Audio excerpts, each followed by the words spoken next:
पति को इस तरीके से वश में करे।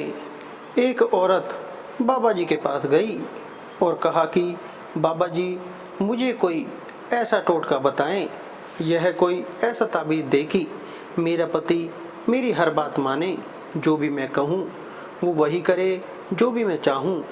बाबा जी दूरदर्शी थे। उन्होंने औरत की बात ध्यान से सुनी और कहा, बेटी, यह टोटका तो सिर्फ शेर के गर्दन के बाल से ही हो सकता है, और वह बाल खुद तुम्हें शेर की गर्दन से उखाड़ कर लेकर लाना पड़ेगा, तभी टोटका काम करेगा, वरना इसका कोई फायदा नहीं होगा। औरत निराश होकर अपने घर को वापस आ गई। अपनी सहेलियों को बताया तो सहेलियों ने कहा, यह थोड़ा मुश्किल जरूर है लेकिन नामुमकिन नहीं। तुम एक काम करो, रोज 5 किलो गोश्त लेकर जंगल जाओ और जहाँ शेर आता है वहाँ डालकर छुप जाओ। कुछ दिनों बाद शेर के सामने जाकर डालो, उसे उस गोश्त की आदत पड़ जाएगी।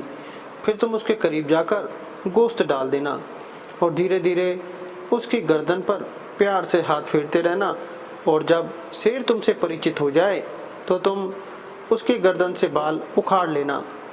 औरत को सहेलियों की बात पसंद आई।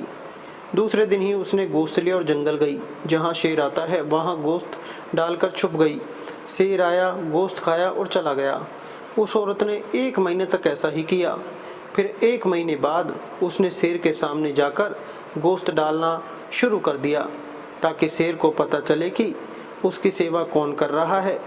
1 महीने बाद शेर उस औरत से परिचित हो गया था। फिर एक दिन औरत ने शेर की गर्दन पर हाथ फेरते फेरते मौका देखकर गर्दन से बाल उखाड़ लिया और खुशी खुशी बाबा जी के पास गई और वह बाल बाबा जी को देते हुए कहने लगी, बाबा जी, मैं शेर की गर्दन से बाल उखाड़ कर ले आई हूँ, अब आप टोटका शुरू कर दें। बाबा जी ने आश्चर्यचकित होकर पूछा, यह तुमने कैसे किया? तो औरत ने सारी बात बता दी। औरत की बात सुनकर बाबा जी हंस पड़े और कहा, तुमने एक शेर को खिला पिलाकर उसे अपने वश में कर लिया और उसकी गर्दन से बाल भी उखाड़ कर ले आई, फिर भी उसने तुम्हें कुछ नहीं किया। जब तुम जंगली शेर को अपने वश में कर सकती हो तो तुम्हारा पति क्या चीज़ है? क्या तुम्हारा पति जंगली शेर से भी ज़्यादा खतरनाक है? पति के साथ भी तो पेट लगा हुआ है, उसे अच्छा अच्छा खिलाओ पिलाओ, उसके साथ अच्छा व्यवहार करो तो वह भी तुम्हारे बस में हो जाएगा। इसके लिए किसी टोटके की ज़रूरत नहीं है। बाबा जी की बात सुनकर औरत खुशी खुशी अपने घर को लौट आई।